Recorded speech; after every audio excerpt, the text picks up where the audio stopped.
of the NT100, the global campaign to celebrate the most inspiring, innovative, and impactful uses of technology for social change.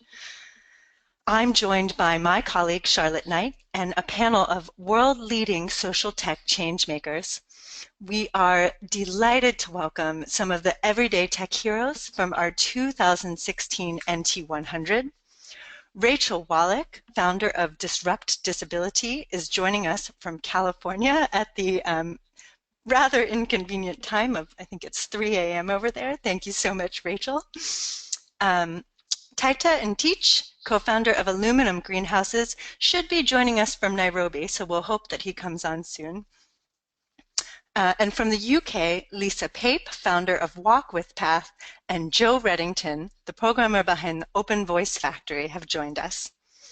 We're also delighted to be joined by expert panelists from some flourishing social tech ventures that have been previously recognized in the NT100, who can help us explore how inspiring ideas take root and grow.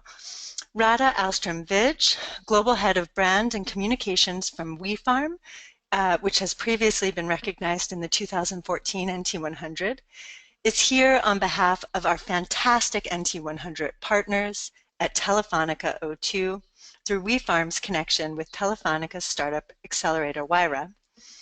Nikhil Nair, Director of Sales at M-Copa Solar, which was recognized in the 2015 NT100, and who has also been a prestigious Skoll Scholar at the Skoll Center for Social Enterprise, the Said Business School at the University of Oxford. The Skoll Center for Social Enterprise is another of our incredible NT100 partners, and their research work around heropreneurship and apprenticing with the problem was an inspiration for the 2016 NT100 focus on everyday tech heroes. Hello. Hello there. Hello. Welcome. Hi. Sorry for being late. That's no problem. We're delighted to have you on. This is Taita NT.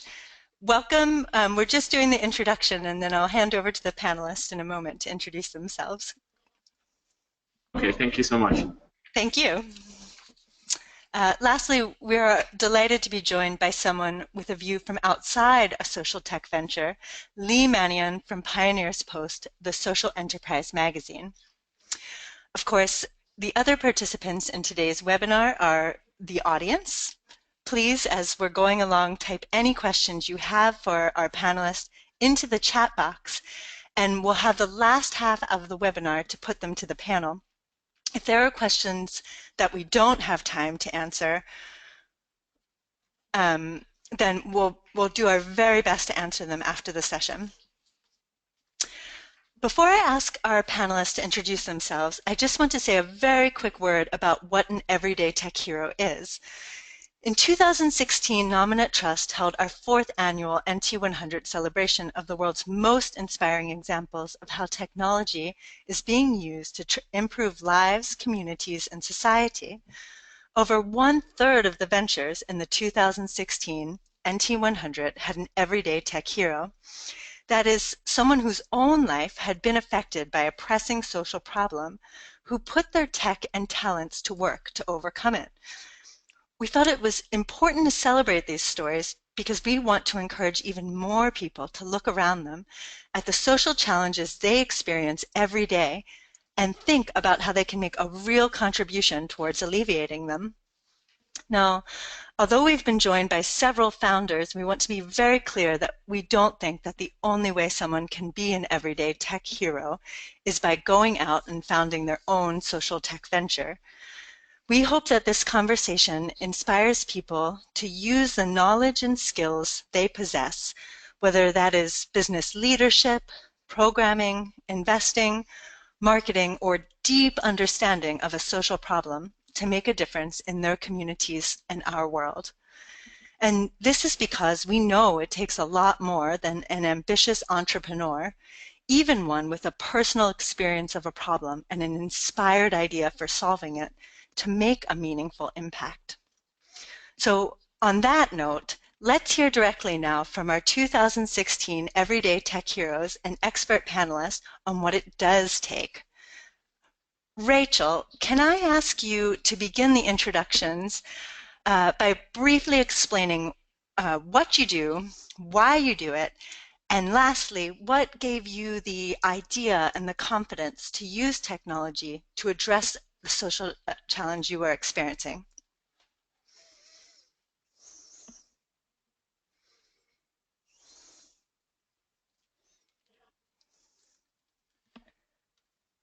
Rachel? Well,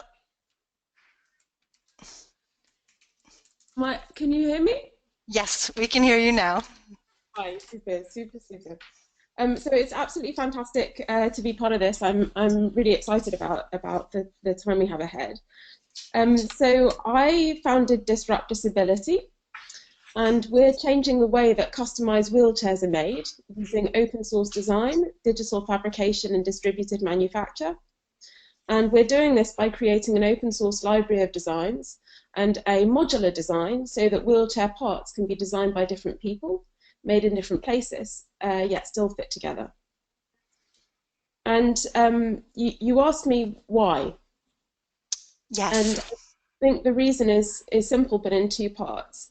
First of all, for those of you that have never used a wheelchair before, I just want to explain why customization matters. And it's pretty simple.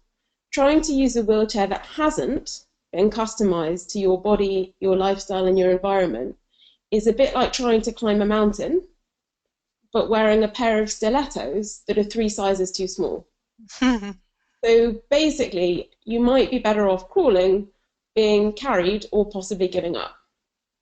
So customization really matters.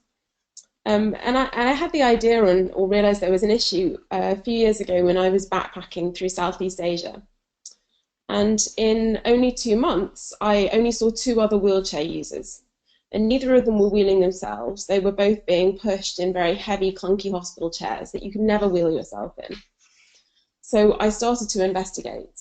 And that's when I spoke to NGOs and I spoke to wheelchair users, and they explained to me that to be independent, a wheelchair needs to be customized to your body, your lifestyle, and your environment.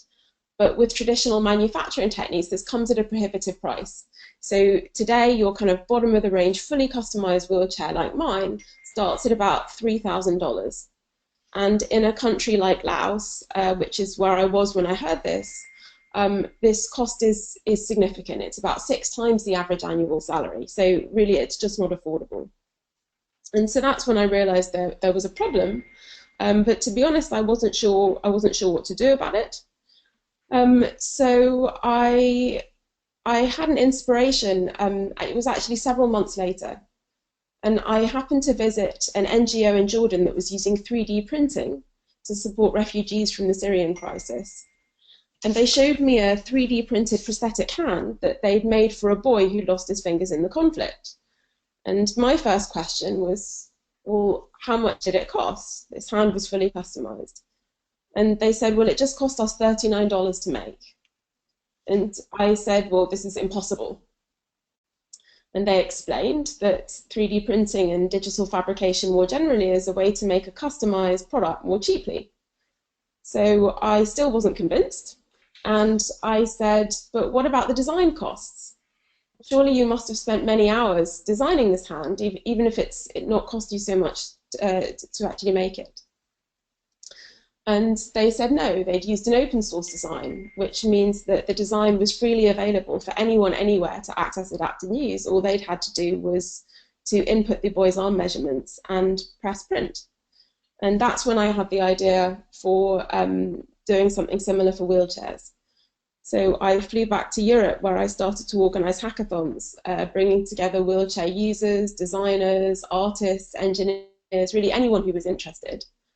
The sort of output of these hackathons was a variety of different designs, but also a recognition that designing specific parts wasn't enough, and just having a library of that was sort of uncoordinated probably wasn't going to do the work that we needed, and what we really needed was a modular system. And actually, at the moment, there's a competition organised by the Royal Society of Arts, the RSA. And as we speak, students from about 84 universities are competing to design this modular system, so that wheelchair parts can be made in different places and designed by different people, yet still fit together. So yeah, that's what gave me the idea and also the confidence. Thank you. That is absolutely a fascinating story. Can I ask Taita to share how what you do, why you do it, and what gave you the idea and the confidence to address the social challenge you were experiencing? So at Illuminum Greenhouses, basically what we do is we provide smallholder farmers with drip irrigation kits and greenhouses that allows them to farm high-value crops throughout the year. Now, we started doing this in 2013, just after I had joined the University of Nairobi, together with my co-founder, Brian Bett. And the reason why we chose to focus a lot more on agriculture is the importance it has in sub-Saharan Africa, and employs over 80% of people in sub-Saharan Africa. So you can see how important the sector is, but it had very little penetration in terms of technology, as well as even young people being involved in the sector.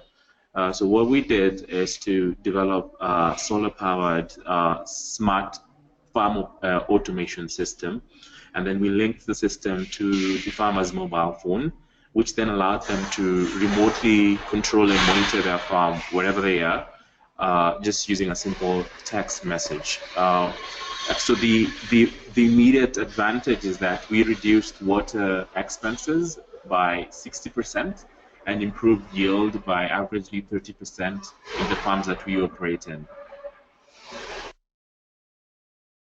That's brilliant. That's a brilliant advantage.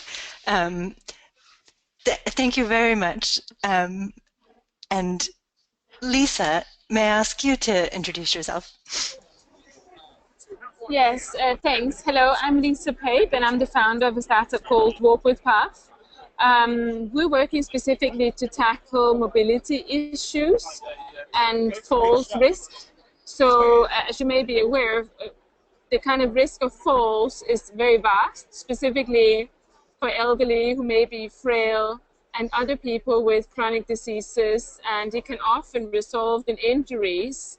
And actually, one of the main reasons for people to go into long-term care is a fall. So it has many consequences, both on physical levels, but also very much on social levels, causing a lack of confidence when walking, that can then lead to social exclusion and a lack of independence. So there are kind of many problem factors with falls, and that's what we aim to tackle. So I started this company in 2014.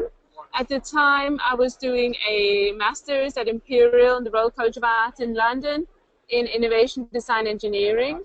And it was during that course that I started exploring the ideas. I was very much inspired by the fact that my father has a chronic disease, in the fact he has Parkinson's, and it greatly affects his ability to walk, and obviously that has a large impact on the entire family. So that was my original inspiration. I then went on to investigate specifically with other people with Parkinson's, as well as younger people with multiple sclerosis, who sometimes experience some of the same issues, but in a very different kind of stage in life, essentially. So it was a large exploration using user-centered design principles to kind of explore and observe, as well as interview, to learn as much as possible about the daily problems faced, and then move on from there to try and explore how to resolve those in the kind of most intuitive and user-friendly way. So that's where we are, and we're at the moment working to launch our first products. We're aiming to make it available from around May this year. So it's quite an exciting time at the moment. That's very exciting. We'll be following with excitement. And and Joe, would you please introduce yourself as well? I'd love to. So, hello everybody. Lovely to speak to you all. My name's Joe. I am the designer of the Open Voice Factory. And our thing is that we want everyone in the world to have a voice. So millions of people around the world have disabilities that mean they can't speak or communicate. Can't say what they want to eat for dinner, can't describe their symptoms to a doctor, and can't tell their family that they'll miss them. There are special systems that can help, but they're very expensive. And there are families that are choosing between heat and food right now. So what we do is we make the Open Voice Factory, which is the open source and free speech aid that is cloud-based and is easy to use. And we are writing code for it every day. And it hopefully will really change how speech disabilities are treated. Now, in terms of, you asked about idea and confidence. And it's a slightly odd one because this is, like many others, a family thing. So my little brother Richard can't speak. And he needed a solution. And so idea kind of doesn't apply in that situation because it's not a need, it's not an idea, it's a need. There was a problem that I needed to solve. And kind of at the same time, confidence goes away. Because when it's something that matters to you, your confidence is kind of irrelevant. Mm. That's an interesting point, and certainly a good challenge for doing the work that you're working on. So I'd like to now ask. So these are our everyday tech heroes who have introduced themselves, and we're also joined by some expert panelists. And I'd like to ask them to introduce themselves as well and say what they do, why they do it, and how technology makes the difference in what they do. So, Nikhil, will you start us off? Sure. My name is Nikhil. I'm the Director of Sales at mCopa, and it's my pleasure to be with you today. Technology is very much at the heart of what we do, and I'm very pleased to contribute to this panel as well today. So what mCopa essentially does is looking at making solar energy systems affordable to customers that don't have access to energy. So the global problem we're talking about is over 1 billion people don't have access to energy currently. They all use kerosene, candles, and any other forms of very poor fuel to light their home. So the big question that several companies like us have been asking ourselves is, how do you make energy access affordable to people? So the irony here is the people that don't have access to energy are also people that cannot afford energy. So how do you combine not just the product, but really access to finance to make it affordable to customers? So there are companies that have tried this before, where you would go to a customer that earns between $2 and $6 a day and try to sell him a product that costs $200. Now that is prohibitively expensive for these customers. And traditionally they have been solved by giving them access to loans, through microfinance, through banks. And that has been slow because you're very much reliant on the banks to give you a loan for the product. What mCopa has tried to do is, and has been reasonably successful at doing that, is using technology to package both the product and financing together, which means we sell a product to a customer that we can remotely turn on and turn off depending on how the customer pays for the product. So it's very much like a prepaid solar system that is designed around the customer's affordability. So they spend anything between $10 and $18 a month on poor forms of fuel. All mCopa is doing is taking that money and saying, why don't you put it into a solar system by making daily payments, hence making it much more affordable to customers. And this has really been possible because of a couple of technologies that we depend on heavily. One is a GSM, which is a SIM card that is based in every single device of ours. So we have about close to 500,000 customers, and every single customer has a SIM card inside his house, inside his device, that is talking to us, that turns on and turns off his device depending on how he pays. The other technology that we rely on heavily is mobile money. So Kenya, as some of you may know, is home to the biggest success story of mobile payments. And everybody uses M-Pesa here, and about 40% of the GDP is transacted on M-Pesa, where you can SMS people money without needing internet. So our business is built around a very fundamental technology available in the country, which is mobile payments. So you use mobile payments to make daily top-ups to your energy system, and that switches on if and when you buy credits. The other is really using software to our advantage. So if you're a customer in rural Kenya and your solar system is not working, you can call us up and we can diagnose the problem remotely, because we have a SIM card inside your device that talks to us every couple of seconds. So there are a whole host of technologies that we use and have built the business on, and hence fairly relevant for how we use technology to make it accessible to people at the base of the pyramid. Specifically about the question that you asked on what I do at M-KOPA, so I think one of my roles is to make these energy systems accessible to as many people as possible, which means making it available, making it affordable to our clients. But more importantly, and perhaps relevant to our discussion, is how do we use such complicated next world technology and make it relevant for people who barely have a smartphone? How do you customize the complexity and break it down into very simple, accessible steps? That's one of the roles I play in at M-KOPA. And the last one is around how does technology make a difference? Like I think I mentioned, the business is built basically on the fundamentals of a couple of different technologies. And it is, if there's one thing that has enabled all of this to happen, it's very much access to technology. If we did not have a GSM inside a battery, then we wouldn't have had the financing model. So I'm happy to talk about that in more detail as and when it comes up in Q&A perhaps, but that's what M-KOPA has done, and started 4 years ago. We are at about 500,000 customers. Most of our customers are between $2 and $6 a day income, and people that use kerosene that have moved to solar lights now.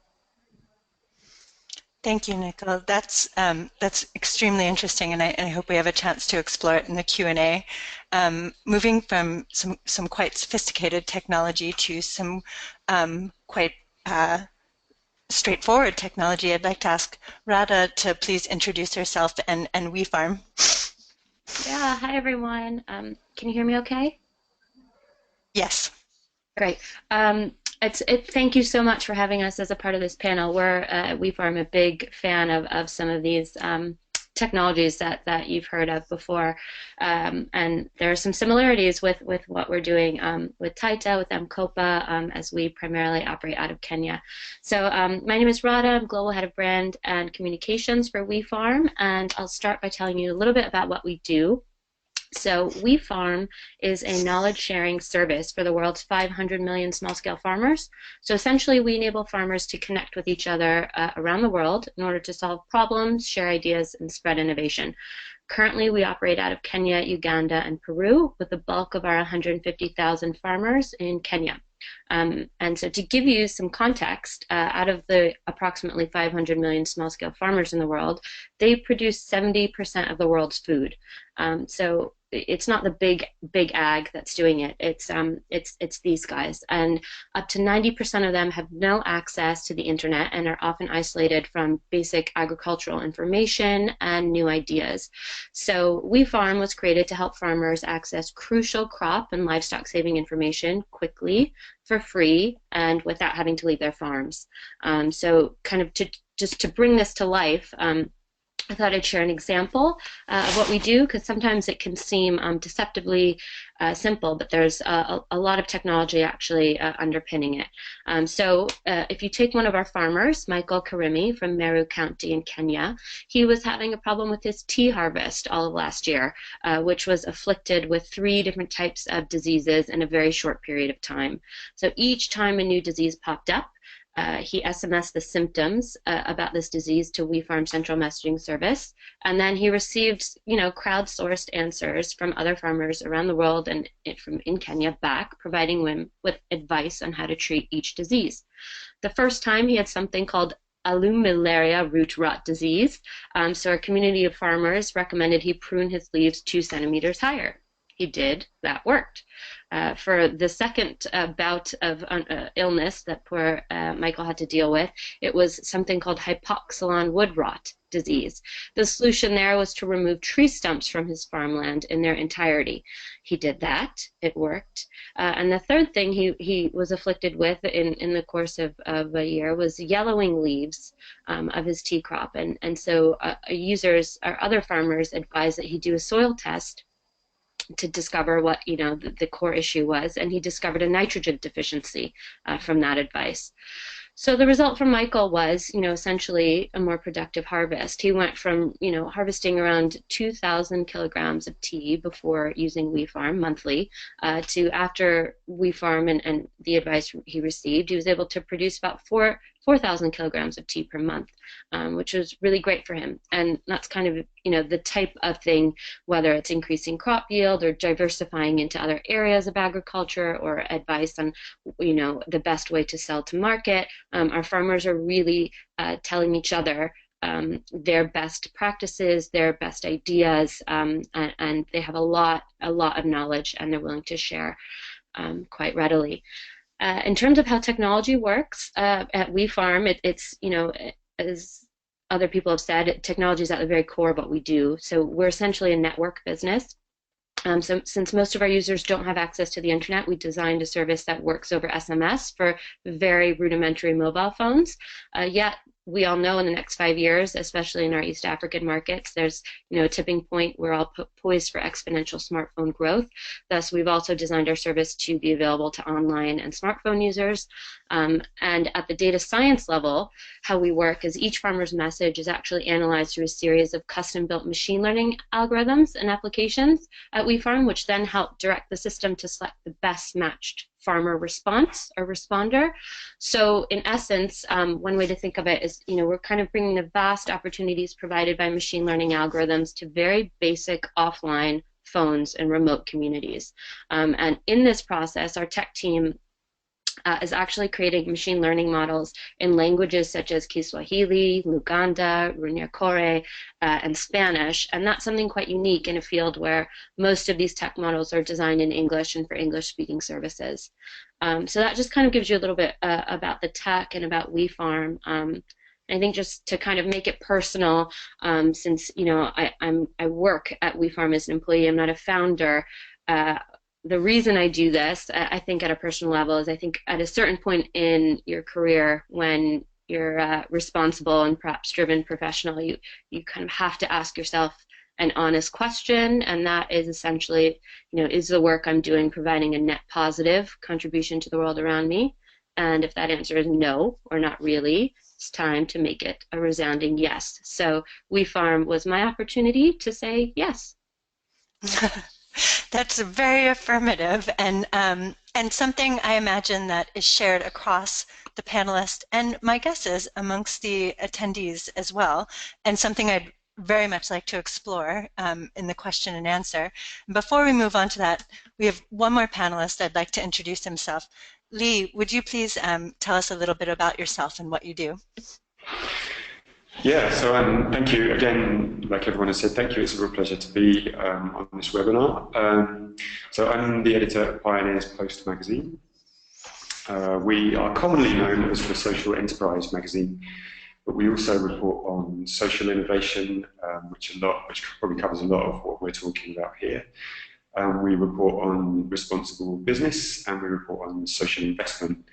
So we exist online as a website at pioneerspost.com, and also as a quarterly print magazine for those who prefer to read things off of a digital screen, because I think we spend a lot of time looking at screens these days, all of us.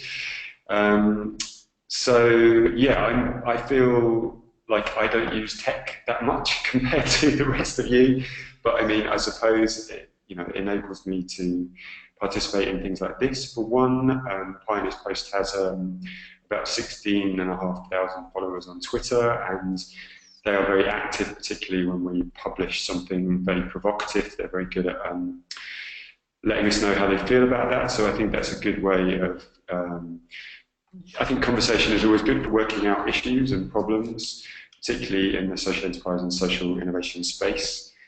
And as for me, I used to work for newspapers and magazines for quite a long time in the UK.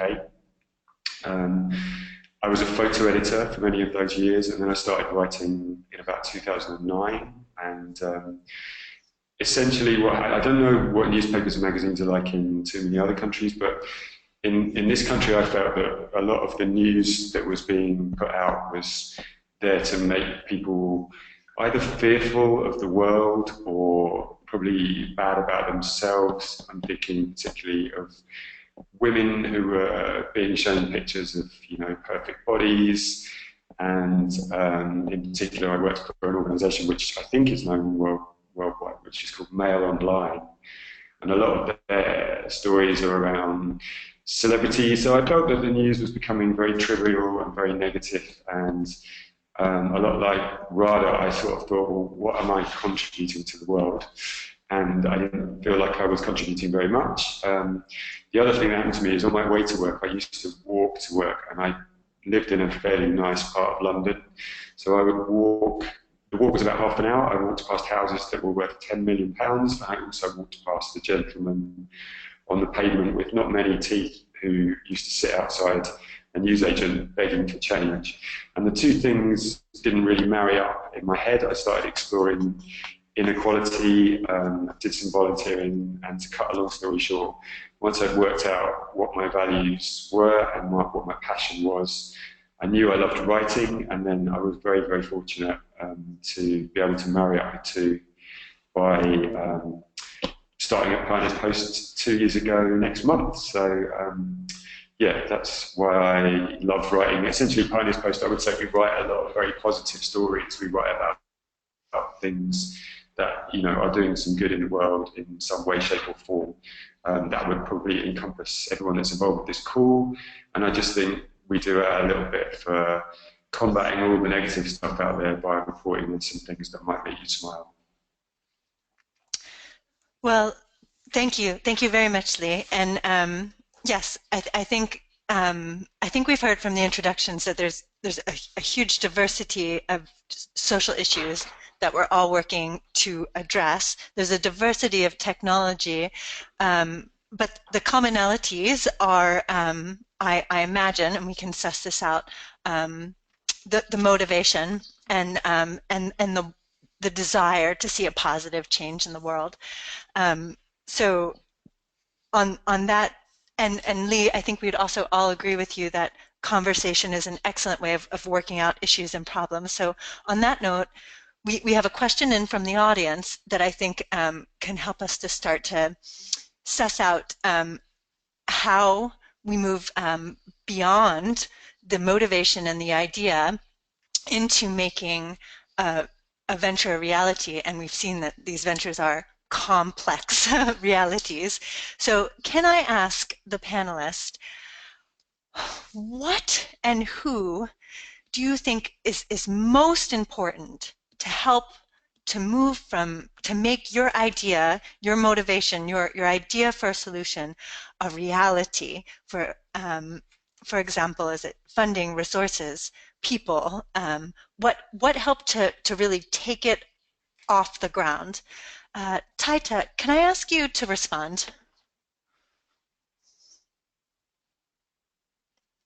Yeah, so I think for us, the biggest headache we have right now is access to technology.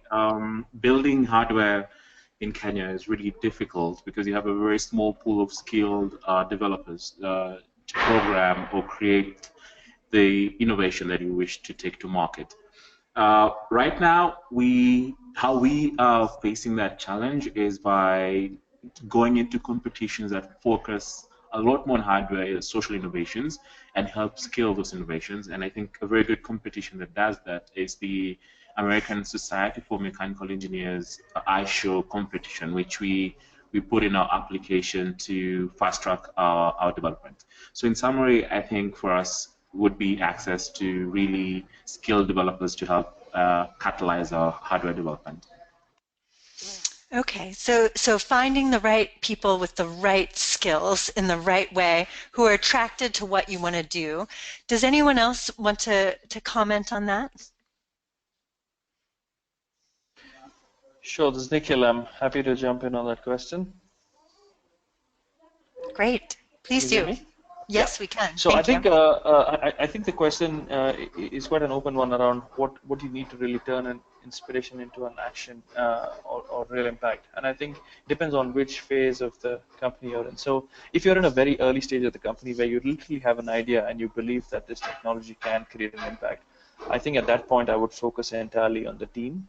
And it's really about the people that you surround yourself with at an early stage, because we have seen that a lot of businesses or a lot of ideas sort of change or pivot from the core idea where they say we want to use technology A to solve problem B, but then it turns out that you use a slightly different technology and address the problem in a slightly different way.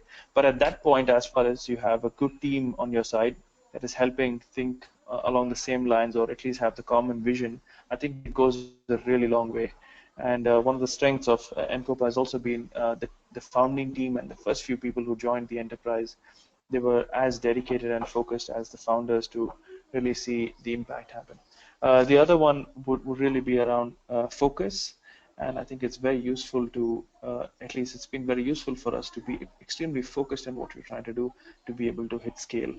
I'm not saying focus is, there are organizations that do multiple things, more than one product, more than one market, but it's been very useful for MCOPA to just have one product trying to service as many customers as possible, build a really scalable business and something that is also a profitable business. So that focus has gone a long way. So I would say team and focus. And technology, of course, is the underlying piece, but I don't think that's relevant here. We can talk about that separately, but I would say team and focus. So that's another vote for team and people and skills and an addition of focus. Joe, did you want to comment on this? So I think to sort of put it into a slightly different context, I think what I believe is particularly useful in the social entrepreneur space rather than the entrepreneur space is that your first move should almost to be work out what it is that you are willing to pay. So everyone's got desires, right? Everyone's got a desire of change they want to make in the world. And if the desire was all that mattered, we'd all be billionaires with perfect apps, right? But what the very first thing you need to work out is what are you willing to, in some sense, pay to make that idea come true. So is it you're willing to give up a year of your life? Is it you're willing to use up some of your social capital? Are you willing to be that preachy person amongst your friends? And then, of course, you can talk about how much it's going to cost you financially. Is it going to mean you're not going to buy a house? If you're not willing to face those questions early on, then you're going to run into problems because you will face them sooner or later. Having a good idea of what it is that is, in some sense, your runway early on really makes a difference. It really helps focus you, as we've spoken about before. It really helps focus you on, oh, okay, I have 9 months to do this in. And as soon as you put it in that context, the next actions start to make more and more sense. Well, let me ask a question then, and this is open to anyone. If having the right people to move an early stage idea on is critical, and one of the things about having the right people is a dedication, having people who are willing to ask themselves what are they willing to pay, and to go all in, then how do you attract people to work with you, especially if they don't have a personal connection to the problem? Now, the people we've asked, the Everyday Tech Heroes, have themselves experienced something or had a close member of the family experience something. But how do you get, again, someone with the programming skills, with the marketing skills, how do you get them to join their team? And also, how can they then truly understand the social problem you're trying to address from the user perspective? Radha, did you have some thoughts on this? Hi. Sorry, I was speaking on mute. Yeah, I mean, I think that if in WeFarm's case, we have kind of a segmented model. So we have in-country teams that work really closely with our farmers, and we have kind of, an engagement team that is always in the field. And our business kind of grew out of our CEO spent nearly a decade designing rural innovation programs in the field, and WeFarm was actually, the pilot was created in conjunction with farmers. So farmers picked our name. They had a lot to say about the design of the SMS service. So that kind of that kind of insight that we had about ourselves, wherein we don't know this problem firsthand. So the way that we're going to build a business for people with this problem is to get them involved in defining the actual business problem and defining the actual business solution. That was paramount for us. So that's just kind of to say that there's a part where you can't really do a great job if your head is not completely in your consumer's head, or if you don't completely channel the needs of your users.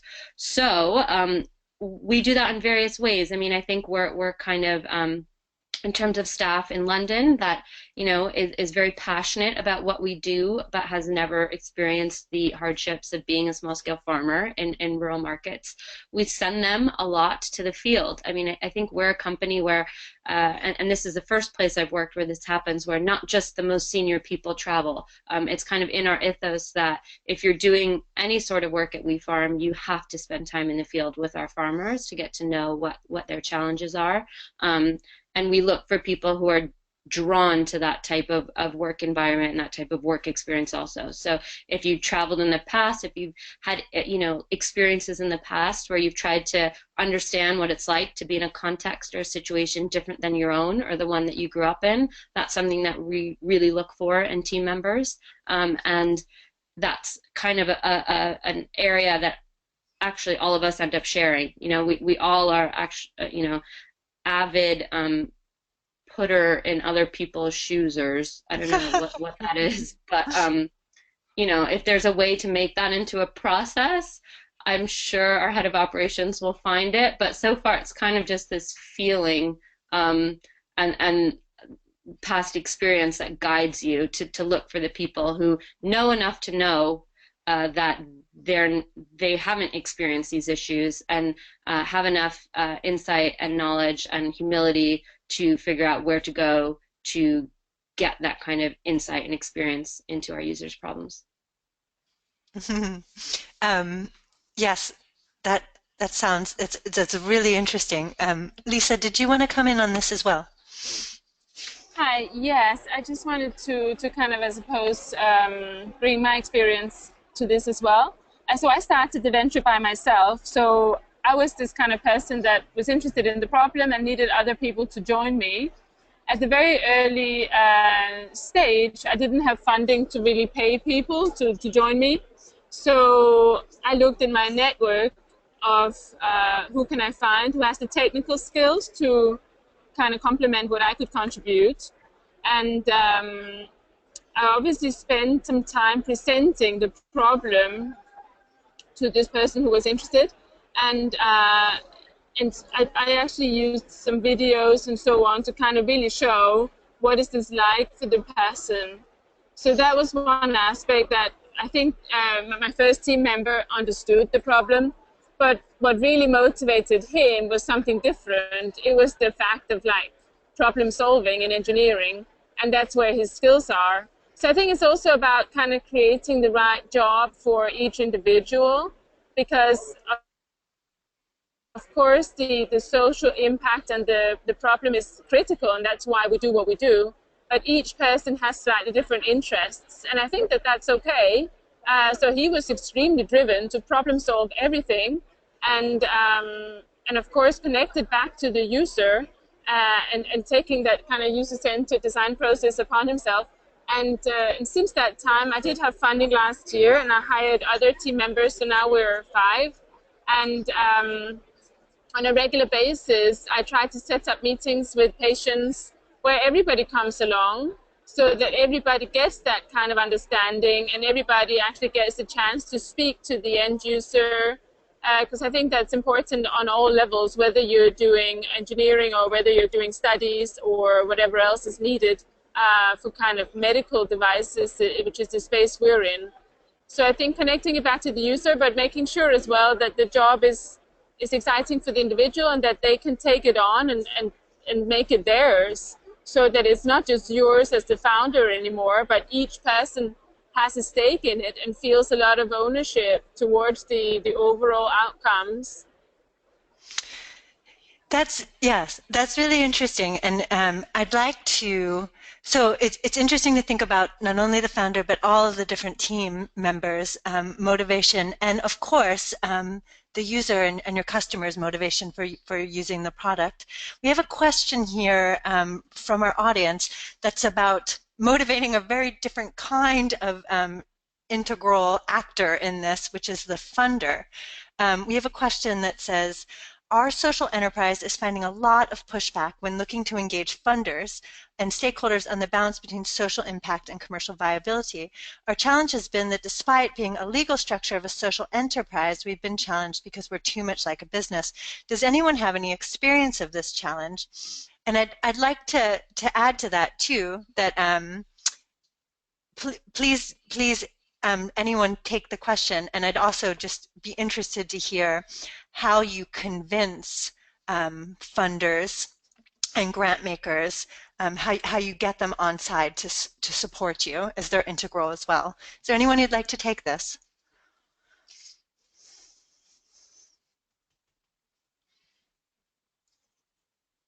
Lee. Sure, I think I'm happy to jump in. Oh, okay. Oh, sorry, no, Nicole, go ahead, and then we'll go to Lee. Sure. So I think the question is really around how you structure the business that allows funding. So just to throw out some numbers there, MCOPA roughly has raised over $60 million over the past couple of years, and that money has been used to fund the growth of the business. And I think it was important when the company was sort of founding in the early days, where it said, okay, for us to be in a real business, we have to have access to funds and we have access to investors. And let's not price plans that won't be attractive to investors. So very early on, one of our co-founders is a banker. So he used his banker lens and said, if I were to look at a proposal like this, would I put money in it? And he said, no, I would never allow a pricing plan like this. So as much as a customer's ability to pay or designing a product based on customer needs are important, very early on, I think the founders recognized that it's important to design the product that also talks to the investors. What kind of returns are they looking at? How are funds structured? And how do they weigh balance of social message versus the commercial return? So it has been a fine rope that I think not just us but many social enterprises walk around. How much of social balance versus how much of commercial return? But having that thought very early on in the product was helpful for a company like us to raise money in fairly large amounts in our early days as well. But again, in terms of our journey of raising money, we earlier had a lot of social impact investors that were much more lenient on commercial terms and said, okay, I think it's a good story, there's a lot of social impact here. But as we started to grow and we wanted bigger pools of money, that's when we got tighter on our commercial plans, and therefore we have attracted investors now that are not very social focused. They're bringing large amounts of money through commercial capital, but we have social investors. So it's a mix of both investors that we've had, and that's largely been because of good design early on our products. Lee, did you want to contribute to this as well? Yeah, I was just going to say, I mean, I don't personally have any experience of this challenge, but we obviously speak to social enterprises a lot, and social investment is a big part of what we report on. And I'm kind of surprised, firstly, that they've been challenged that we're too much like a business, because a social enterprise is a business, and it's essential for them to act in a business-like fashion, because they need to be sustainable and make a profit, because if they're making a loss, they're going to be letting down the people that they're trying to help, or the social challenge that they're trying to impact. They won't be impacting that challenge. But I think for potential investors, I mean, we hear a lot about potential investors that want to have a return both financially and socially. And for that, you will need two things. You will need good accounts that prove that you're sustainable as a business.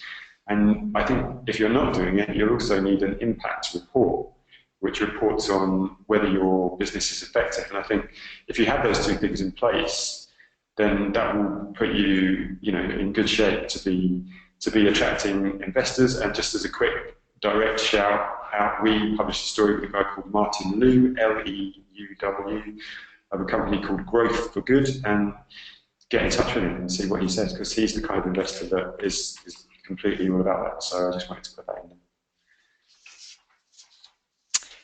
Thank you. Does anyone else want to comment on the challenge of getting funders and investors on side? I just had kind of a tip, should it be useful for the audience member that asked that question. We just actually had a conversation. I don't know if you're in touch with the Global Impact Investing Network, GIIN, but they have obviously developed this IRIS metric system that all the funders use to sort the criteria of where to invest. And there's a man there named Peter Murphy who's extremely helpful in walking you through the various ways in which impact should be shown to court the type of investor you might be looking for. So I just kind of recommend going to the Global Impact Investing Network and asking them for some tips. While we're on the topic of tips, I'm noting the time. I'm realizing that we have these fantastic panelists and so many questions, but that I do want to commit to staying to time. And so I'd just like to ask everyone, as a last comment, if we can go to each of the panelists, if I could ask you each to give your best tip on how to the audience, to anyone who's thinking about using technology to address a social problem, what would be your number one-line piece of advice? And I'd like to start with Joe, as I know he needs to leave directly at 11. That means I have to come up with one very, very quickly. Very quickly. My number one piece of advice is this, is if I were a funder, I would want to know that before you came and asked me for money for your dream, that I could ask any one of your 10, 50 closest friends what your dream was, and they would know. The passion has to come from you. It has to be going out to everyone you speak to, and it's from there that the place comes, right? Tell your friends first. This is not a secret for you. Live your dream. I love it. Thank you, Joe. Thank you so much. Rachel, can I ask you? Sure. So I think my single piece of advice is this. If you see a problem out there, don't accept it, don't talk about it, and don't expect other people to solve it. Go out there and change it. You don't need to be a tech expert, because everyone has experience of solving problems and learning new things. And I think that's all social tech innovation really is. Wow, thank you for, that's probably the most accessible definition of social tech I've ever heard. Thank you very much, Rachel. Taita, can I ask you to comment?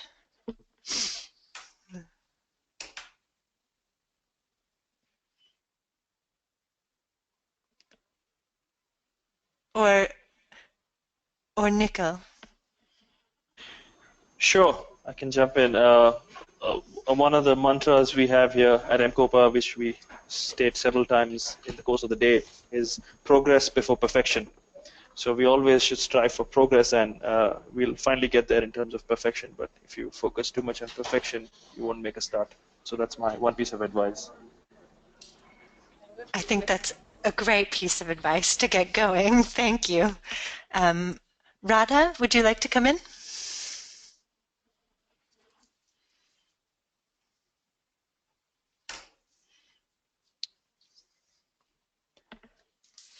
Or people might have their microphones on mute at this point. Oh, Radha's having audio issues. Radha, if you type your piece of advice, we'll read it out for you. How about Lisa? Hi. Yeah, I guess I would say if anybody's going to need investment to become successful, I would say to engage with investors as early as possible, because this is a long process. And I think you also want to build up a relationship with investors, because they're going to be in it with you for the long haul. You know, once they're there and they own equity, you can't really split from them again. So it's very critical that you get the right type of investors outside of plainly just getting the money. And I think finding investors that can help to add real value, be it contacts or expertise or experience with running other businesses, I think is incredibly valuable. So my advice would be to engage early and spend as many coffees as it takes to get to know this person properly. Thank you, Lisa. That's also great advice for us at Nominet Trust about thinking about how we can work best with the ventures that we support. Lee, can I ask you for closing advice? Yeah, sure. I mean, for anyone who's thinking about how they might use tech to address a social challenge in their own lives, I would just say do it, because I think the worst thing is people who moan about issues but never take the initiative to do something about it. You will be completely admired by people. I would also say work out how you can do it financially. So if you think it's going to take you a year to work out how to make this a going concern, then figure out how much money you might need for that, ask for support, can you stay for free in your parents' house or a friend's house, and then, yeah, commit to it. Because, I mean, at the end of the day, even after a year, if you succeed or fail, you still will have learned so much about the subject and also about yourself. So I think it would be time well spent. I think, am I back? You're back. Hello, Radha. Sorry, guys. I think I'll just jump in quickly and say I think for us at WeFarm and what I would say is just make sure that in the earliest days when there's no money and lots of hard work and you're spending time, inordinate amounts of time with your team, make sure that your team is full of people you love to work with and full of people that are aligned in terms of what you want to do, even if that's just for the next 6 months, because it changes so quickly. But I think finding the right kind of team that is enjoyable to work with, that is passionate, and that is, you know, kind of that rock star, get stuff done mentality is crucial. Thank you, Radha. I'm going to just ask Taita, can you, are you there? If I'll give, I know that we're having some audio problems, but well, unfortunately, we'll have to share Taita's advice later. Thank you, all of you, for that really what has turned out to be a really inspirational and aspirational webinar. We'll be publishing all of these insights and more from other Everyday Tech Heroes in the 2016 NT100 in an Everyday Tech Heroes storybook in the coming weeks. So please follow us on @SocialTechGuide and @Nominet Trust to make sure you don't miss it. We'll also share this recording, and also I would encourage, since we didn't have time to get to everybody's question, we've made a note of the questions that have come through to us. But if there are additional questions, if you can just email the organizers or tweet them, that's even better. Then we will do our best to get them get them answered. Thank you, everyone, for joining us, and special thanks again to our panelists. We hope you have a wonderful day.